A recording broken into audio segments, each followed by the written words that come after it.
Pakain ako ng pusa kay Maymay. Dito yung aso ko. Gusto mo ba, bebe? Ha? Gusto mo ba? Dalawa sila sa akin.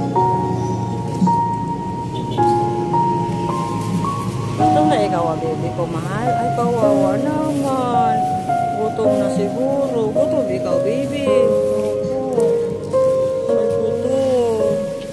Kawawa naman. Dadamihan natin, ha? Ubusin mo, baby, ha? Galing naman kumain na baby na yan ng lugod. Very good naman. May tubig ito, guys. May tubig naman dito, guys, na binibigay dito sa kanto. Doon. May tubig dyan na binibigay yung tricycle driver. Nakakainom din itong aso, nakita ko tuminom doon sa may kanto ng Little Jones Cafe doon. Ayun. Very good.